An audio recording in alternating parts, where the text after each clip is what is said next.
Good morning. My name is Dr. Brian Price, Assistant Professor at the Department of Warfighting at Air Command and Staff College. Former Silicon Valley Senior Executive, but I am also a subject matter expert in medieval warfare and technology, what we're going to talk about this morning.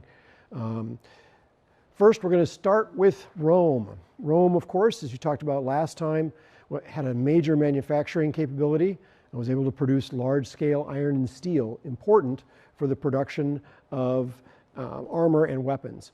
Of course, what we're talking about here is warfare conducted by shock combat. So weapons and armor wielded by human power, wielded by horse, and some torsion used in siege weapons and so on.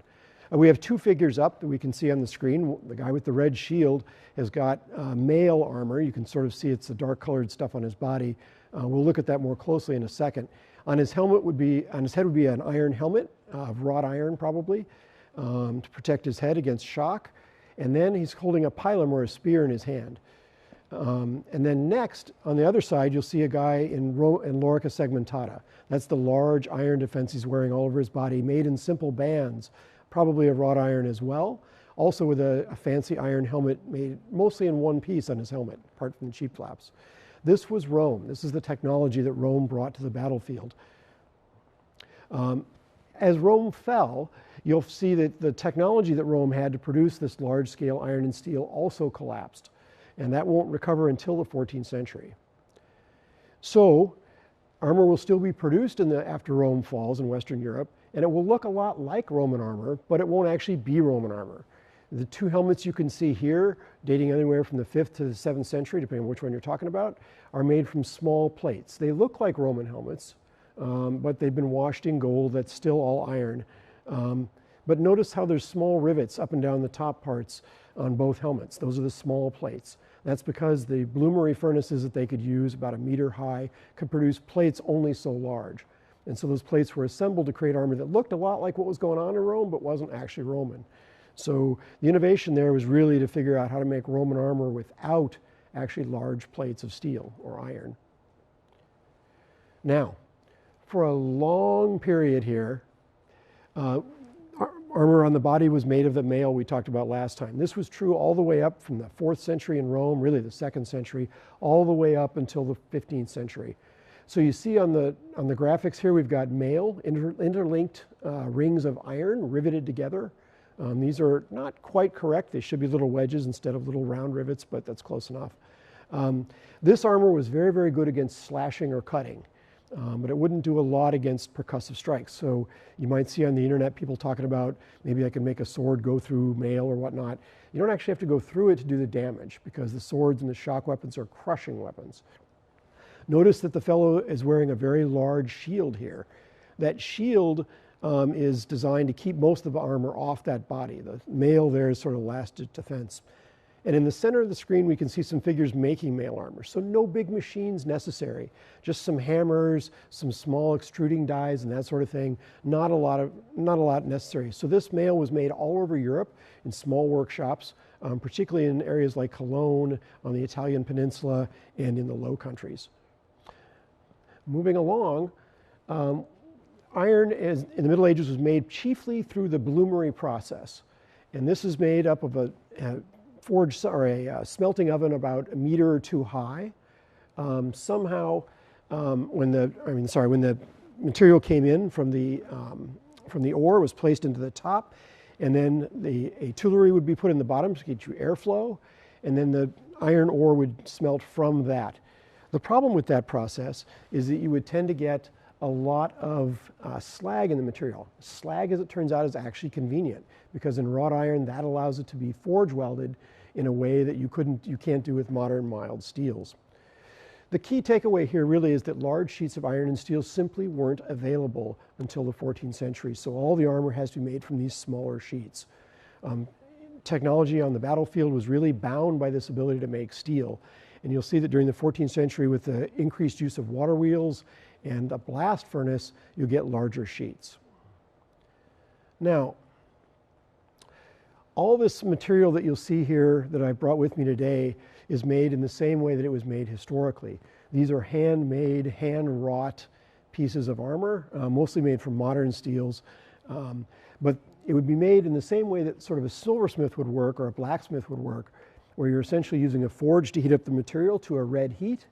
And then after the material's kind of red, then you'd be pounding on it. You'd then work it to some degree cold with hammers over shaped forges or shaped forms of iron or steel, and then you'll quench it. The heat treating process here, really by the 14th century, before the 14th century, they're using iron.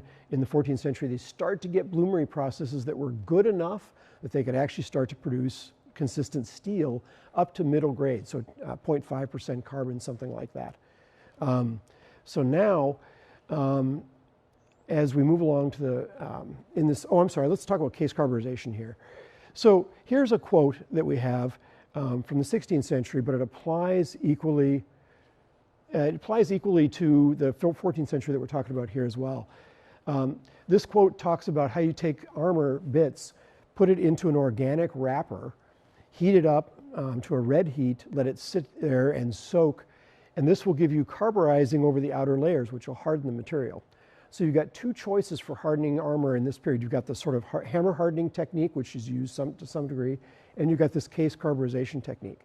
Neither one of these techniques, though, really gives you standardized results, and you'd have very uneven quality. So you might have some smiths that were able to do a really fine job and give you armor that was close to proof against penetration by shock weapons, or you might have armor that looked good but really was ready to shatter when it was struck with weapons. And you wouldn't really know until you're under the stress of combat. So not the best situation.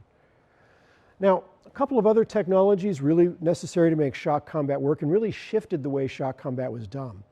Back in Rome, the combat was mostly conducted by infantry armies with a small cavalry group attached to it.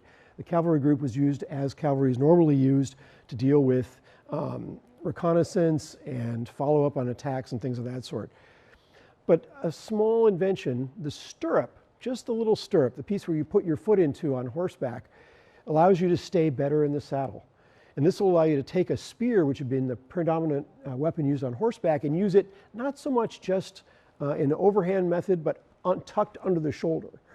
This, combined with a canted saddle, will let you actually stay in the saddle, which means that you can actually connect with your opponent running straight through him. You put multiple horses together doing this, and you have shock combat. This is what we think of really when we think of the Middle Ages. In fact, chivalry comes from the French word cheval, which means horse. Chivalry ultimately is a horseman-style combat. Medieval combat is done not so much on foot as on horseback. So we have shock combat here with armored horsemen, armed and mail with helmets of iron, possibly heat-treated with carburization, using hand weapons to drive through. Lances to pierce through in the first pass, and then on subsequent passes, swords. So we can see a bunch of people in the pictures here on the graphics fighting with swords raised up in a powerful sort of position. So if we look at these, this is armor from the 15th century, made in the proper way. But now, if I put on a gauntlet here, and you can see sort of, there we go. You can see you get full flexibility. Maybe our Army labs should take a look at medieval armor if they want to look at how armor should work on the battlefield. Shock combat's used using the entire body to turn, so its power moved very much through the strikes.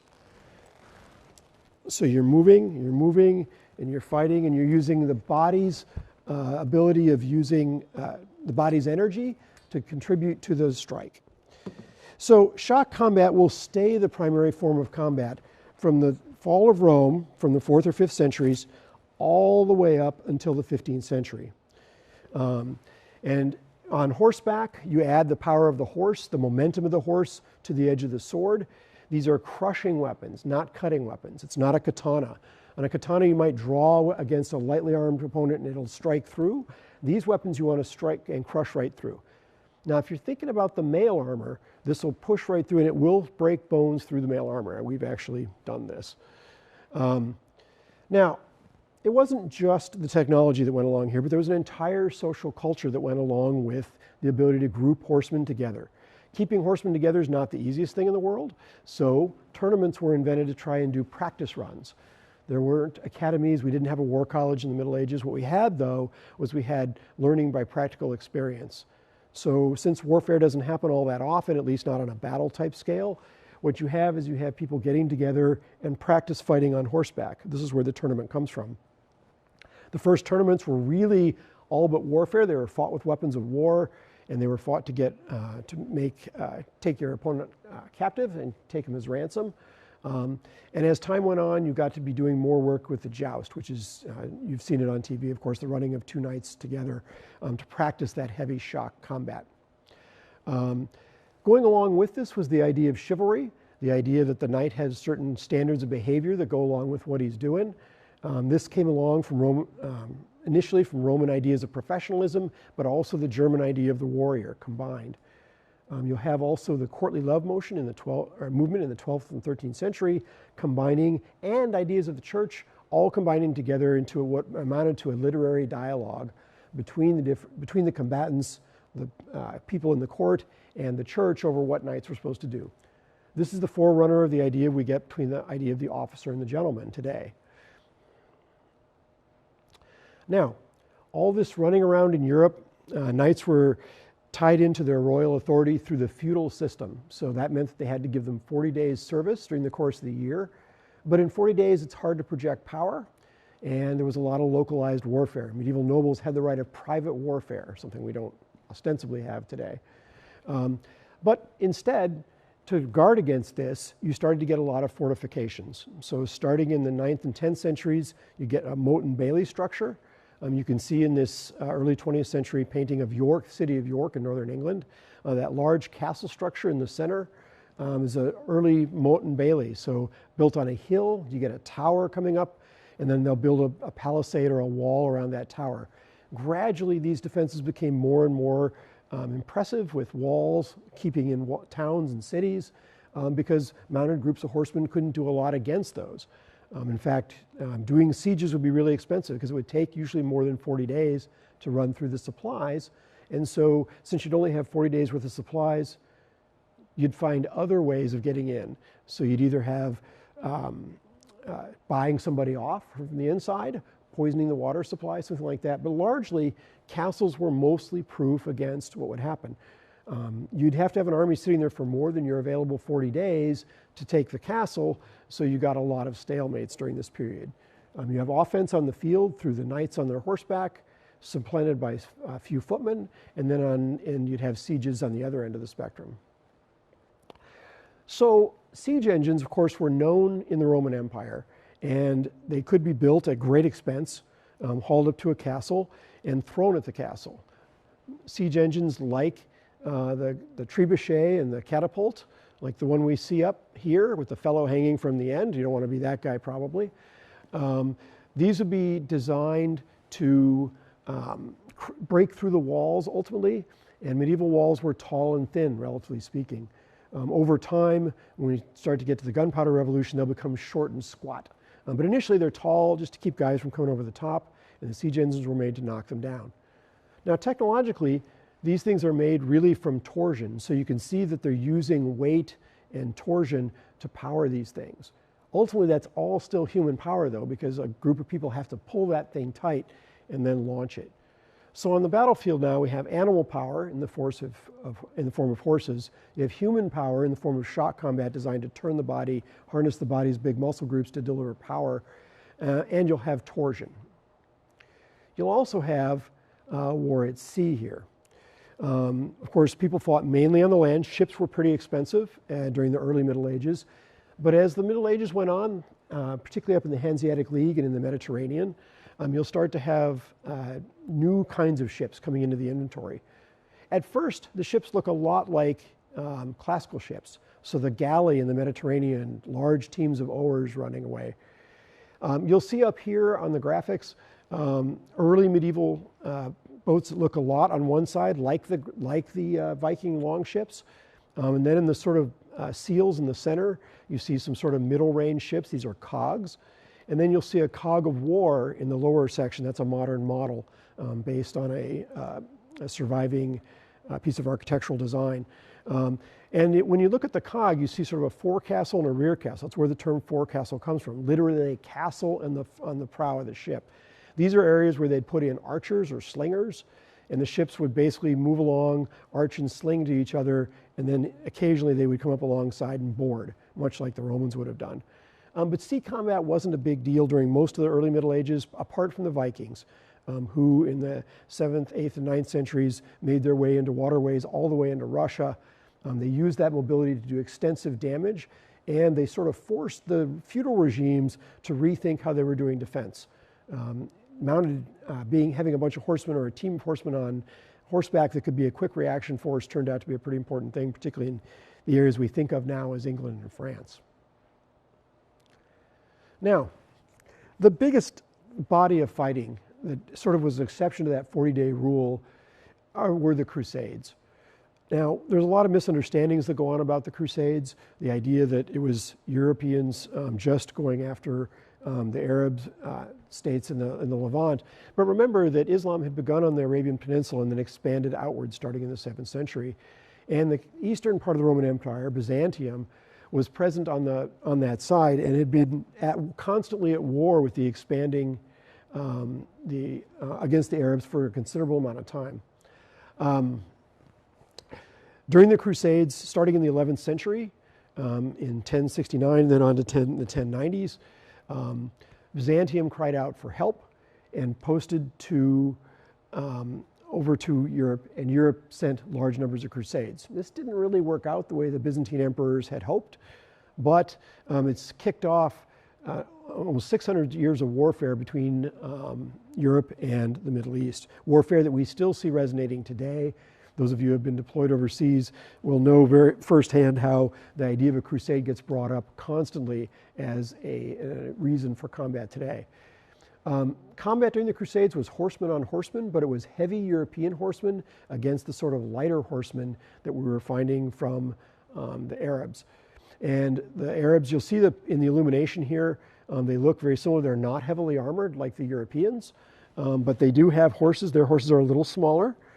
And we have some records that the light bows that the Saracens were using would not actually penetrate in a significant way the armor of the Crusaders. They were still wearing the mail, but they had a heavy padded jack underneath the mail and those fully enclosed helmets you see. By the way, this is where heraldry comes from because you want to actually be able to tell who's under that closed-faced helmet. Anna Komnena, a Byzantine princess, wrote that there were instances where Crusaders had 14 or 15 arrows in them. We're still riding around without much damage because the light bows that the Saracens were using couldn't actually penetrate with the Saracens. But they had mobility. And so what you got in the Middle East was a classic case of sort of Western heavy cavalry pushing against Saracen light cavalry. So as you can expect, the Saracens would use raid and ambush to try and hit and then run as quickly as possible. Now the Saracens were very skilled on horseback. They left us with some phenomenal manuals talking about their equestrian skills. They used light lances as well, and they were skilled swordsmen. Really, you don't have a technology dominance in the Crusades. It's really a matter of the commander's abilities. We see this with the famous Salah ad-Din and Richard the Lionheart on respective sides during the First Crusade and the Second Crusade, and then all the way up through, the technology doesn't change very much. So you still have the siege combat, but you're no longer bounded by the 40 feudal days, because now you're looking at an idea where you're going to go serve as long as it need be, and some people move to the Middle East to create the new kingdoms over there.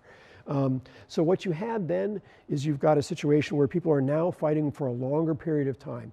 You also have an outlet in Europe for second sons, people who are maybe less than ideal in conduct, getting in to make a new life in the Middle East, and a lot of fighting.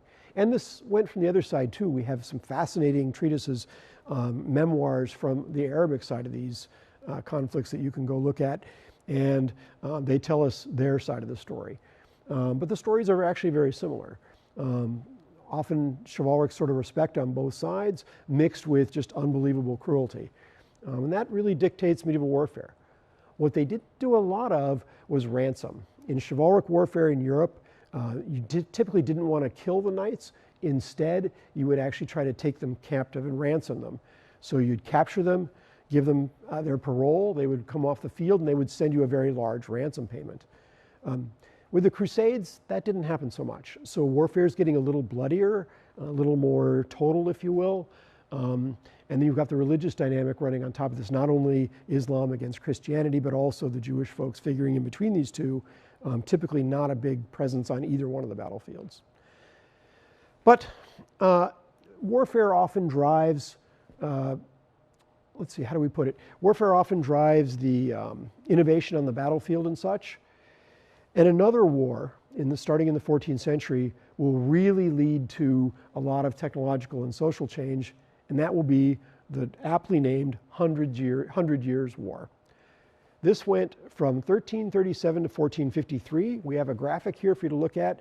So on one side, the side with the less colors on it, we see the Kingdom of France, which is only that little blue area, and then England, which is red.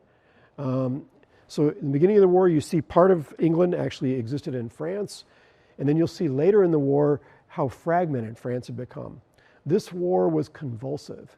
It took place during the same period of time that you got the Black Death, and you'll have increasing urbanization as well during this period, and so you'll have a lot of changes will take place while this war is going on.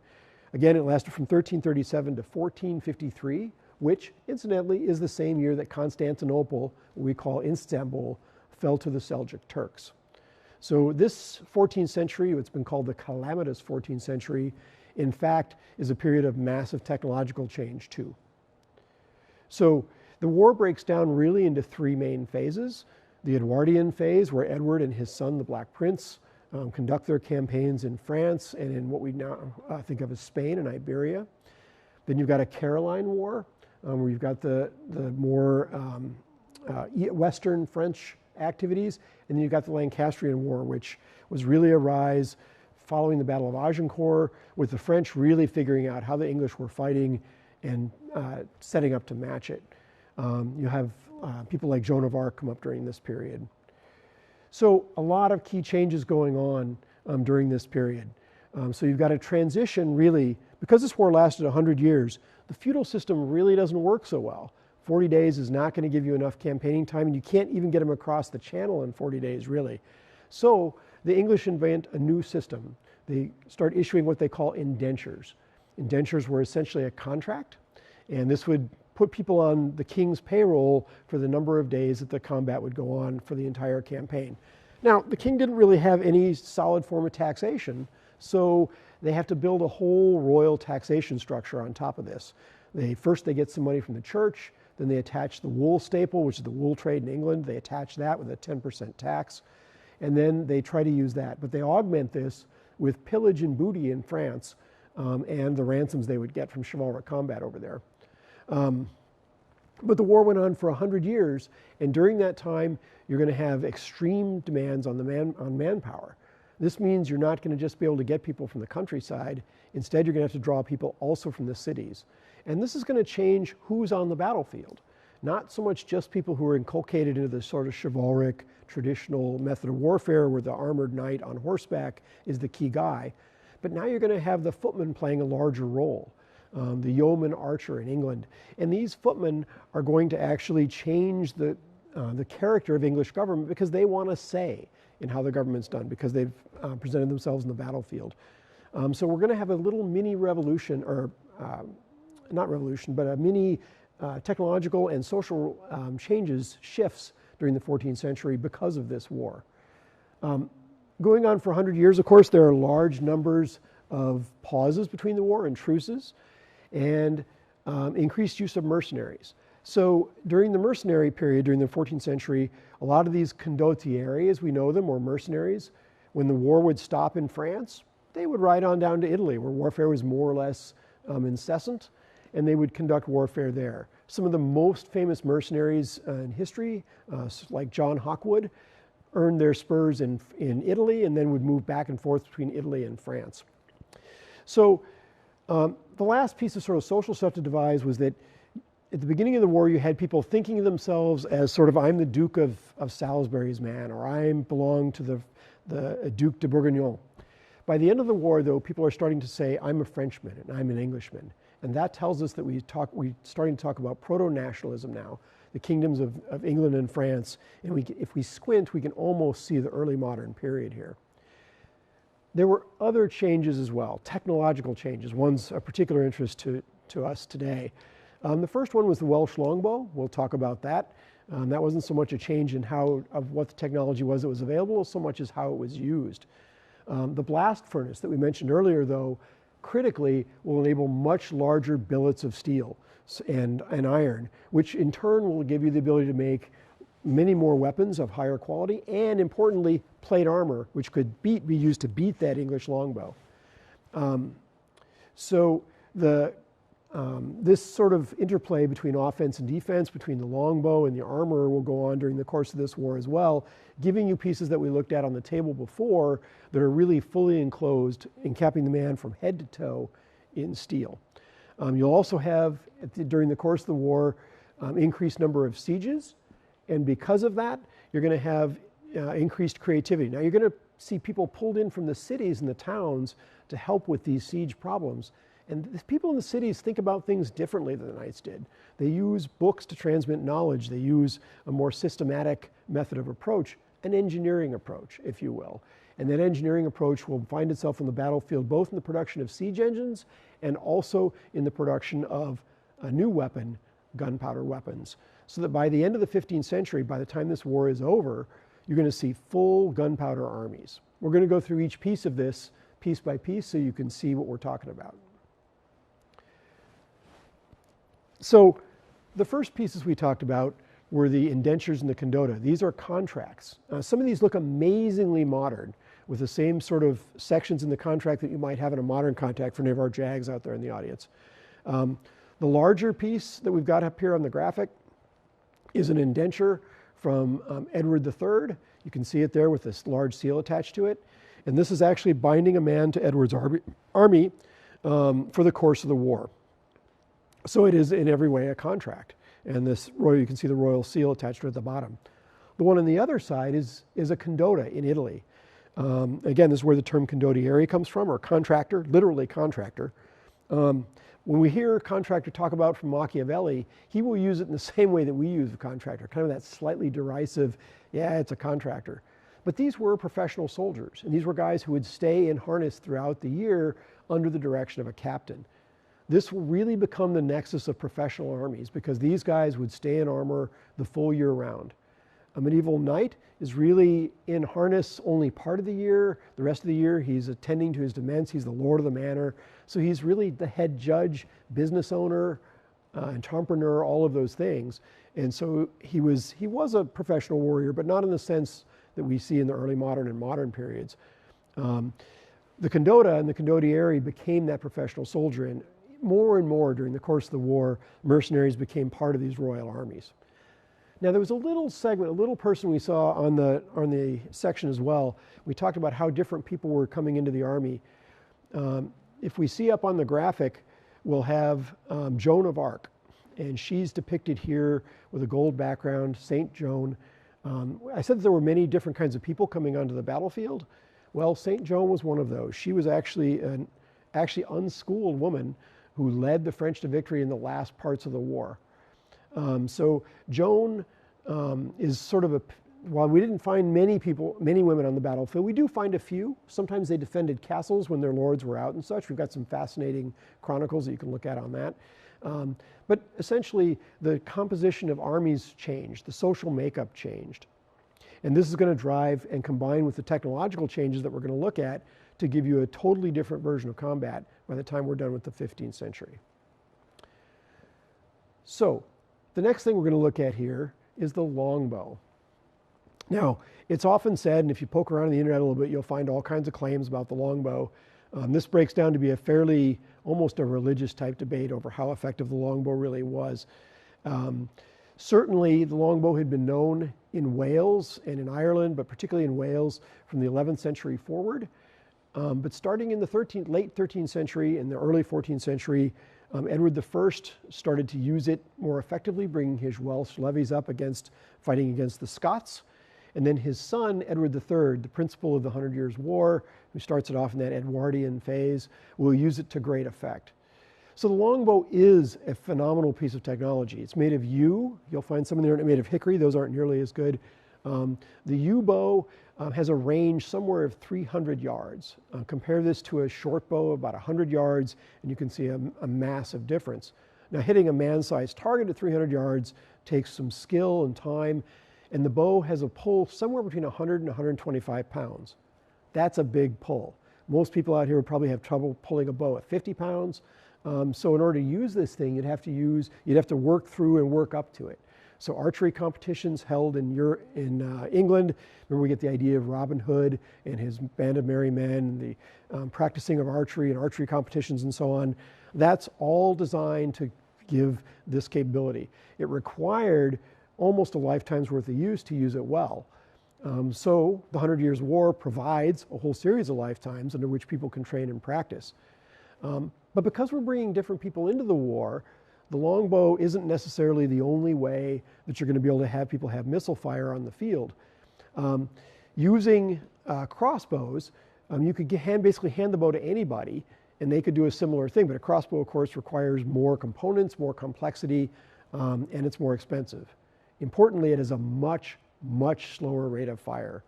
Average rate of fire for a longbow is probably between 3 and 6 shots a minute. Whereas for a crossbow, it's maybe a shot every minute, maybe 2 minutes, maybe 3 minutes for a powerful crossbow. So a very great difference. Even up into the gunpowder area, we see the longbow used because of its outranged early gunpowder, and it was more accurate. You could actually hit something like a man-sized target at 150 yards or so. Mass these things together, and you have accounts of people darkening the skies with arrows during the 100 Years' War.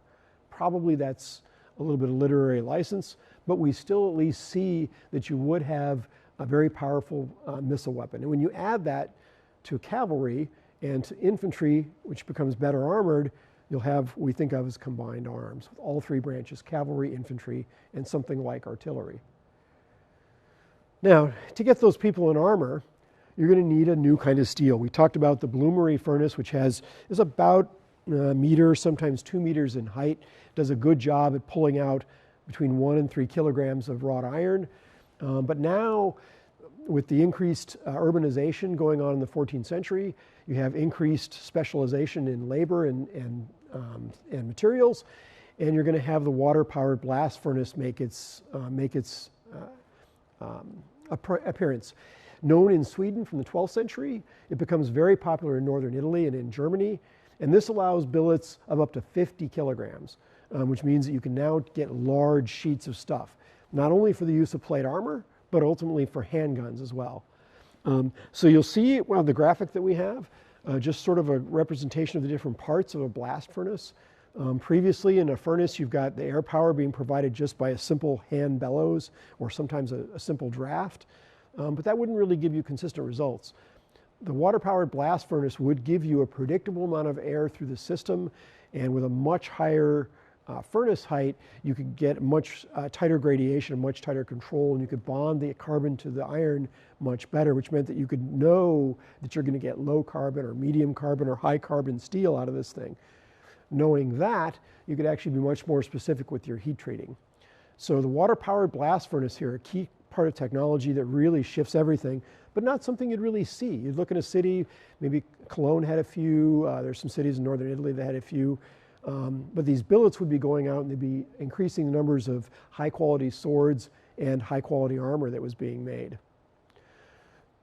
So we talked about very much the sort of iron mail defenses that were being worn by men-at-arms with the iron caps that were worn all the way up into the 14th century.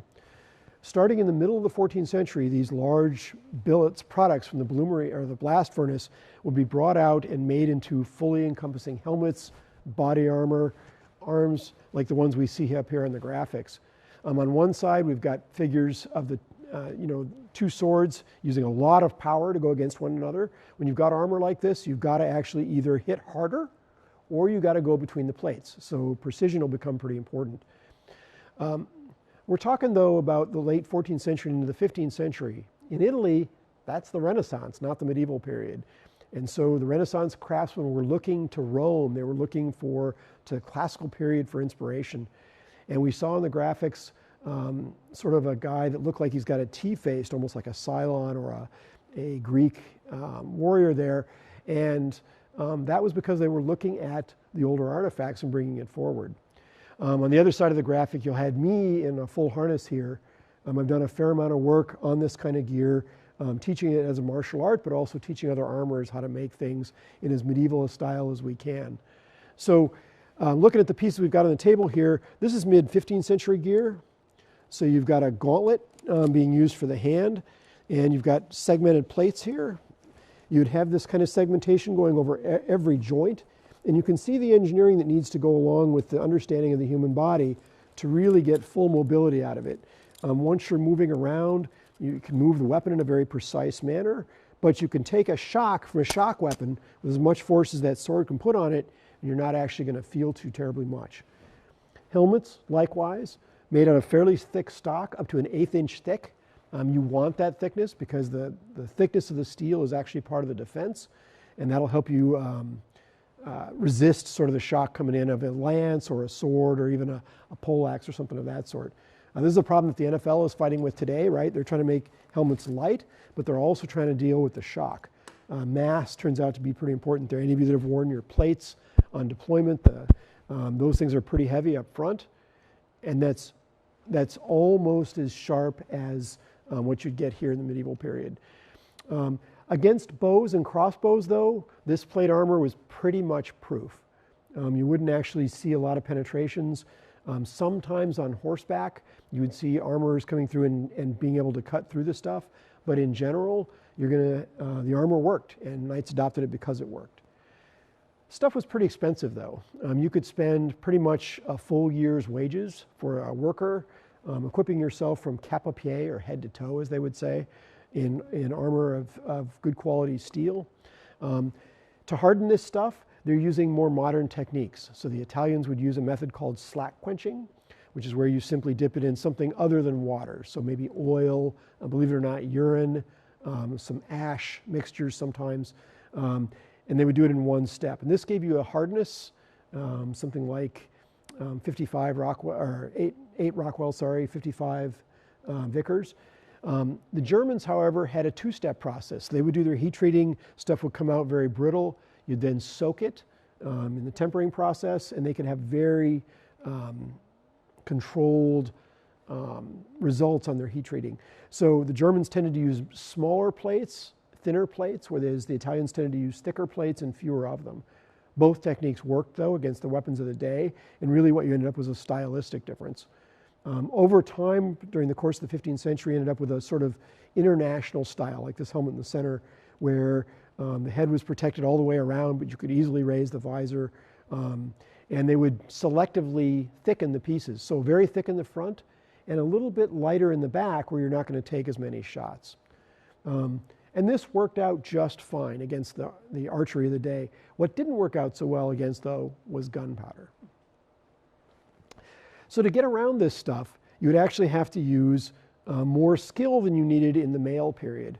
So a guy in mail, all you'd really have to do was get around the shield, and you could crush the bones through the mail. I mean, he would still survive, albeit with broken bones. That's hence the sort of ransoming, knocking a guy into submission. But once you add plate armor into it, you need to be much more precise. We also talked about how people in the cities were suddenly becoming part of this sort of military culture. And starting in the 14th and 15th century, during the same period as the 100 Years' War, we have the rise of fighting treatises, or fecht books.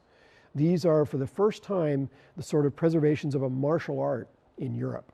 The earliest ones of these were in the end of the 13th century, but the beginnings and all through the 14th and 15th century, we see some very sophisticated wrestling, weapon use, just like you'd find in the Asian martial arts today, but it was taking into account the armor of the period. Weapons during this period became more pointed and heavier. You can bash to the head, you can break bones through the armor, though it's tough, but you can get things through the points. So all this precision necessary to sort of get around the plates. All this armor on the field, though, and all these new guys on the field, brings about a new sort of thing, what Cliff Rogers has called the infantry revolution.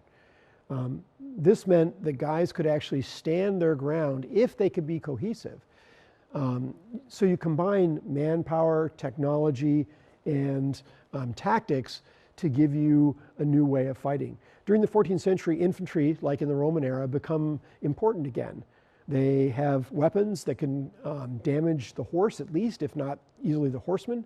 And on the graphic, you can see guys on the ground as well as on horseback, all fighting with different kinds of shock weapons. But now they're encased head to toe in plate armor. You've got a series of times where this begins.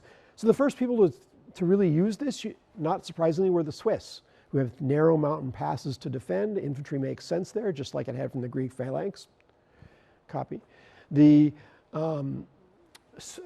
people in Flanders, the Battle of Courtrai, used the ditches and the water-filled ditches and spikes to set up against the horsemen. They too were successful in 1306. During the 100 Years' War, you have three major battles at Crécy, Poitiers, and Agincourt, where the English use these tactics all over again, over and over again against the French. And it takes the French a while to adapt. There's a lag between their battlefield innovation and what's going on. The French have much better armor than the English, so the arrows, they're less worried about those. They have their own crossbowmen, although they ride over them at Agincourt rather than let them going. The crossbowmen were ineffective because there had been rain, and they weren't able to get, their rate of fire was so slow, the French knights got annoyed and just rode straight over them. But really, battlefields here are still a function of very much the way they were before in terms of having people on foot and on horseback, but they're not using a lot of gunpowder as yet. Edward III really combines the archer, the footman, and the horseman into an early version of what we would now call combined arms. He would use infantry to stiffen his ranks of archers, which he would group into three sort of triangles in the battlefield, pick a defensible position, and then dare the French to come up to him, which they did at those three battles. While they're slogging up the hill through the mud, through sharpened stakes that have been put in the dirt, they'd be just peppered with arrows. Eventually they would get through to the archers, but Edward had dismounted his knights as armored and skilled infantry, and they would fight actually on footback, which is a dramatic change from how the things had gone before. When the French forces or the Scottish forces had broken, the English would remount their horses and then follow up using the cavalry again. So really, this is a form of combined arms using the new technologies that plate armor afforded to stiffen the footman against the horseman and the archer, but then they were combining all three in a creative way. By the end of the war, this kind of battlefield stuff was yielding impressive results, and you had increasing numbers of sieges. And at these sieges, you would start to have mixed sort of weapons. So you see, if we're looking at the graphic here, an early conflict early in the war, infantrymen against infantrymen. That's an image of Edward III up there. And then by the end of the war, and this is just 100 years later, you still see guys on horseback and such, but now you see, if you look at the very bottom of the image, you see cannon and infantrymen there, still fighting against one another, but now using a whole variety of other weapons. What's less clear is that the guys in those other things are probably from the cities. So now you've got different people participating in the wars as well as different sort of techniques and technologies in use. And this comes from the cities. We talked about the cities having a different way of doing things. We've got a fellow in the center of the image here, 15th century, Conrad Kaiser, who had a famous book, Bella Fortis, or sort of Beautiful War, or Beautiful Strength. And he gave a lot of different ideas for how people might approach this siege problem, how they might take care of it. And the engineering mind, of course, looks at these problems from a very different point of view. It's not looking at it from a chivalric point of view or a social point of view so much as from a problem-solving technical point of view. And a lot of Conrad Kaiser's designs are really crazy looking, but some of them turn out to be pretty prescient. The idea of the war chariot here is really a tank. There was some of that used during the later part of the war in the 15th century, but not as much as during 1916 at Cambrai, for example. But there was a lot of creativity in use, and there was a lot of rethinking what war and battle actually meant. The big change, though, is not a surprise, it's gunpowder.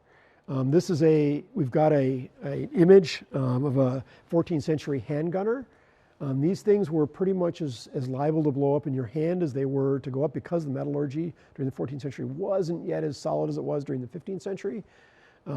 But These things caused a lot of terror in the 14th century. By the 15th century, cannons are consistent enough that they could take down castle walls over a fairly short amount of time.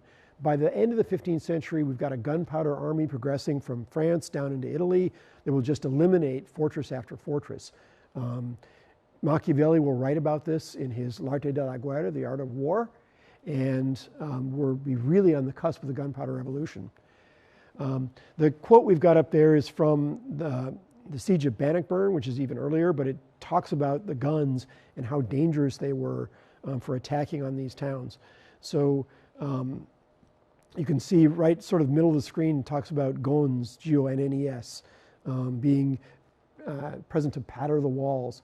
Mostly they were just scary at first by this time, but by the 15th century, like I said, they were actually knocking down walls. And so you've got a real change. Put these guns on a ship, like the Mary Rose here from Henry VIII's time, which is just a little bit further forward than we're talking about, and you have potentially a military revolution. The ability to mount a large gun onto a new ship, which had navigable abilities to move around the deep seas, the blue water. And you've got the ability to project European power all around the world, setting up dominance for 86% of the globe by the 19th century. And these ships are what really drive that. This one, unfortunately, really sank in Southwark Harbor pretty rapidly, but it was actually raised up earlier or late in the 20th century. And if you're ever in a chance in Southwark in Britain, go see the Mary Rose Museum, because it's really something to see. They've got a lot of the longbows are still present, but they've also got a lot of the cannon and the day-to-day things that people were using. So really, what I want to emphasize here is from the fall of Rome to the 14th century, the practice of warfare was anchored by the technology and customary practice. So things don't change that much. Human, torsion, animal sources of power using bloomery iron will be the core of what goes on. By the 100 Years' War, though, and through the duration of the 100 Years' War, you have changes that come from social and technological shifts. The Black Plague, I didn't talk about it too much, but the Black Plague increases the value of labor and increases the demand for creativity. And the blast furnace itself will give you the ability to make larger, more consistent billets of steel. And this, in turn, will give you the ability to make full head-to-toe armor. You'll also have increased production of shock weapons, increased quality, but this will all be checked by another development, the harnessing of chemical and water energy to make gunpowder. Gunpowder will lead us to the military revolution of the early modern period, and from there, it's a short hop to the modern era. I want to thank you for listening today. We'll take questions now. Happy to answer any of the ones that you might have. Get the earpiece in here to make sure I can hear you.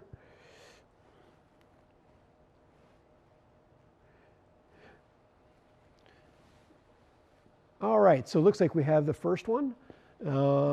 This person says they have seen claims that longbow arrows would penetrate steel armor and they could fire at a rate of up to 10 arrows per minute. Wouldn't this make expensive plate armor useless? Yeah, the rate of fire that you'll see on the internet of 10 rate, you could possibly get that, but think about two things. One, where on earth you're going to get that many arrows, because you had to pull these many arrows out. So you might sustain that rate of fire for a few minutes, but then you're out of ammunition. They didn't have rail yards or any way to quickly bring these sheaves of arrows up, so even if you could do that, it seems unlikely.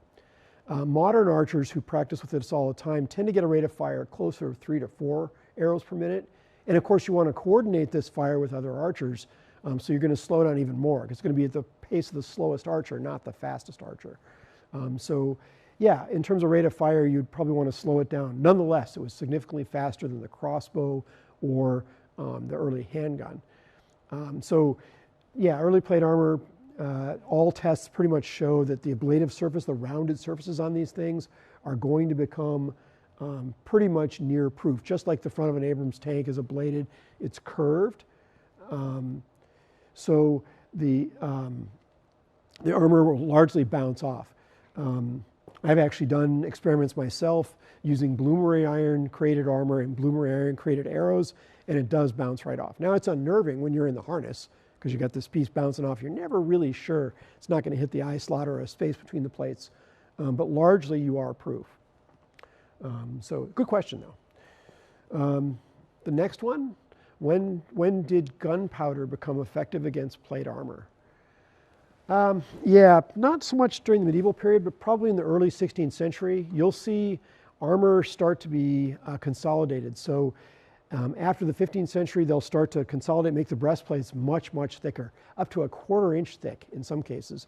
The front of the helmets will also become much, much thicker, up to 3/16 of an inch thick, all designed to defeat that musket ball.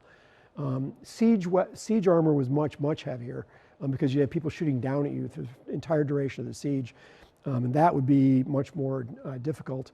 But later, you start to drop off the stuff because it's not really as important. So you're going to see that those, the gunpowder by the mid-16th century, to answer the question, really armor starts to be defeated by it.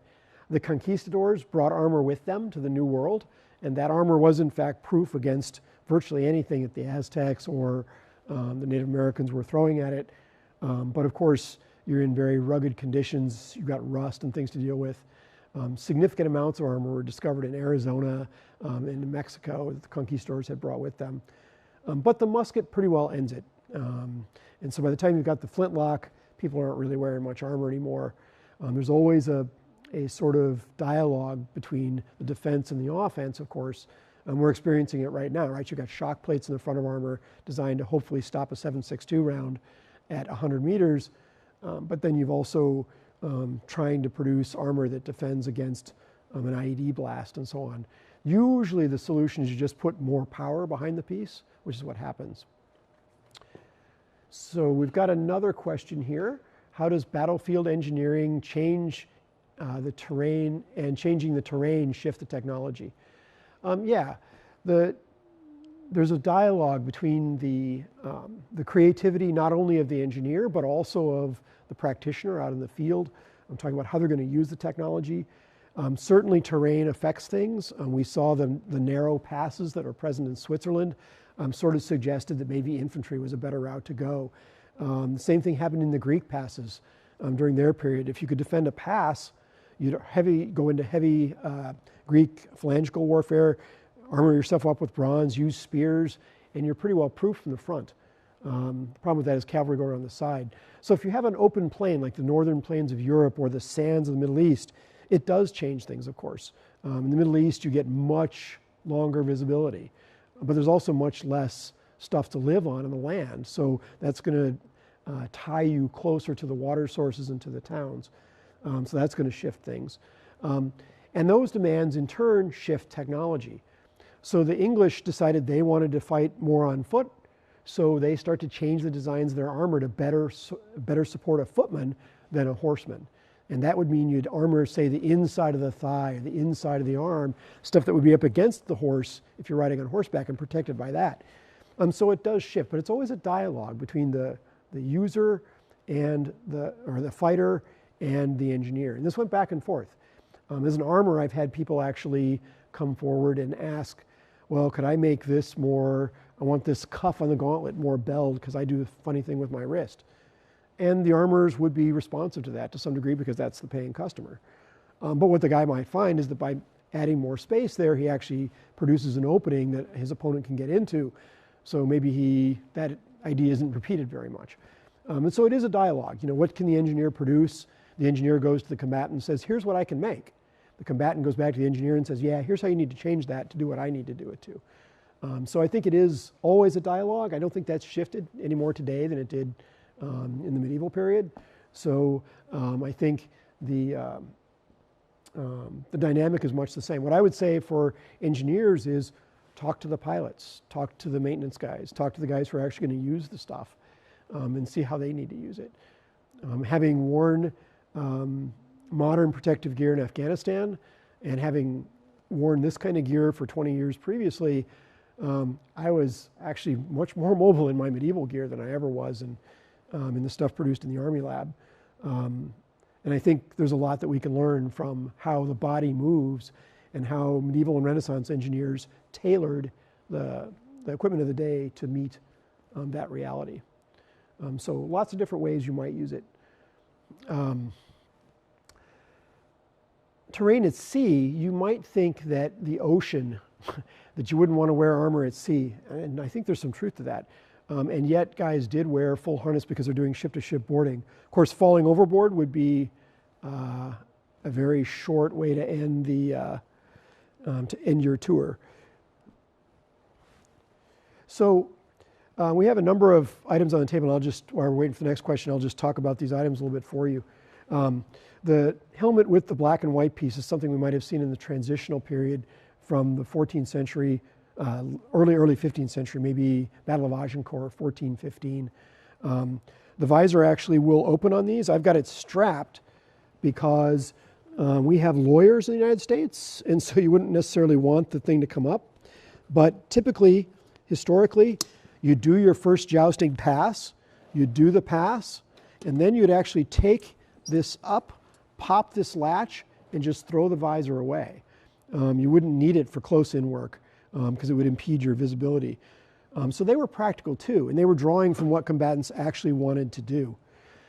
By the 15th century, you've got all those things more sleekly involved in an enclosed helmet, what they call an armée à rondelle, with this little rondelle piece on the back. The rondelle, we actually don't know what that's for. I'm kind of curious to what you guys think. We've had, lots of joke ideas, like maybe it's put them on a rack and you can slide them on the rack, to the helmet's round so it won't roll away. More seriously, what it is this portion of the helmet is actually quite weak because there's a thin strip of steel moving down the back, and this actually ends up being a breakaway, sort of a ablative piece of armor where it could just bend over and break off. And it would keep the force off this lower neck portion where you wouldn't want to take a lot of shock. So reasonably effective. The neck has always been a little bit difficult to defend, and that's why the flexible mail has been in use there for just that purpose. So the gauntlets, I showed you one of them already, but these are designed to give you maximum flexibility. You need a lot of flexibility whether you're working a bow or whether you're fighting with the sword or an axe or handling the reins on a horse, for all those reasons. So a variety of sort of difficult positions because the hand has a lot of bones in it and is very flexible. So as a result, you need to be able to move around in a lot of different ways. We've got another question coming up, so we'll just look for that question.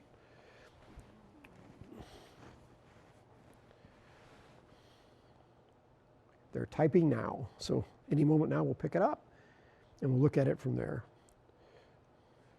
So I spent a lot of time while we're waiting for that question to come in fighting in the harness.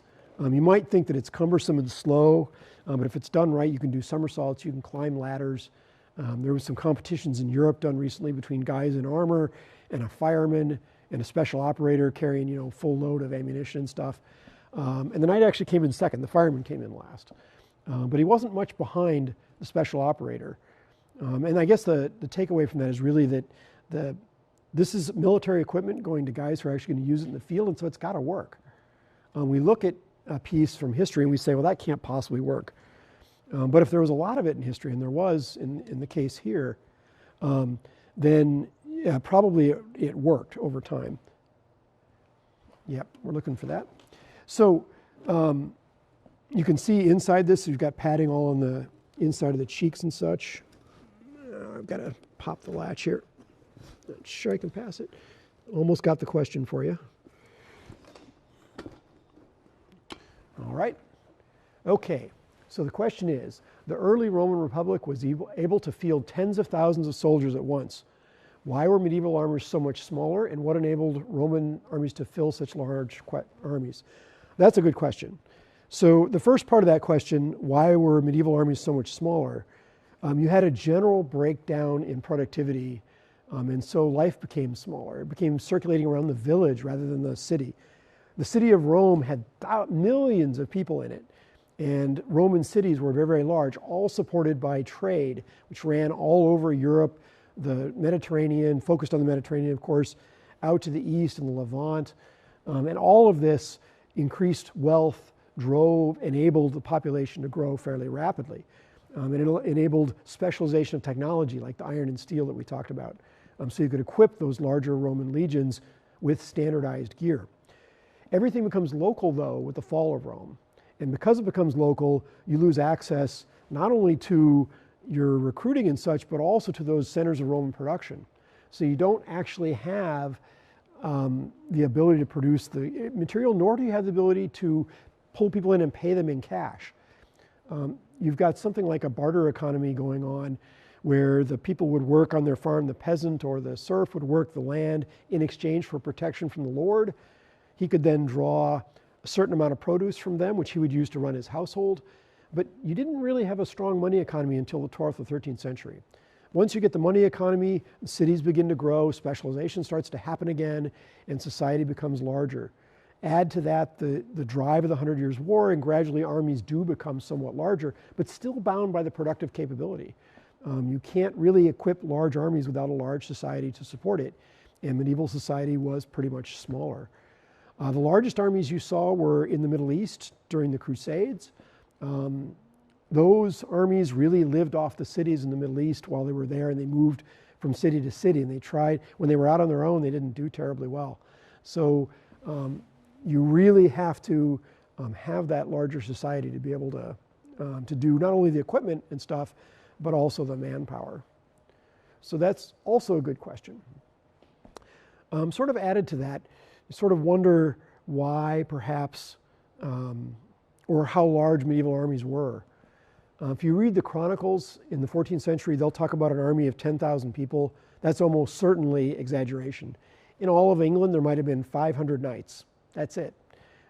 Added with men-at-arms, which were like knights without the formal, without their formal sort of dues, but had the same equipment and the same horseback, you might have as many as 5,000 to 6,000. That's it. That's on the battlefield at once. You can have a large reenactment event with the same number of people and the same number of sort of guys on it, and we just, they just didn't have the productive capability. Numerous times during the 100 Years' War, the English tried to draw the French into battle, and at Agincourt, the French lost 1,500 knights. This was most of the knights of France that were alive at the time. So having such a small set of armies means that you don't necessarily want to risk it all in battle, and even if you did, you can have an outcome like Agincourt where you lose most of your force. So you can see people, much like in the 18th century, being much more cagey with their expensive force than they would have been later. Added to that, when you only have 40 days in which to serve, not everyone's 40 days are going to exactly line up, so you're going to have an issue trying to bring along everybody for the whole campaign. So everything is local in the medieval period. Starting in the Renaissance, late medieval period, you've got much better commerce, you've got much better transportation, you've got urbanization, and so things are going to get big again.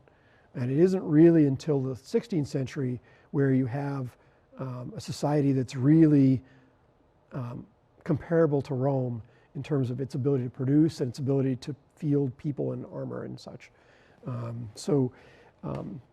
What comes around for the Roman period takes, we're looking at the 4th century all the way up till the 16th century, so 12 centuries to rebuild again. I guess there's maybe a lesson in there about the fragility of society and such, and how long it might take to build up.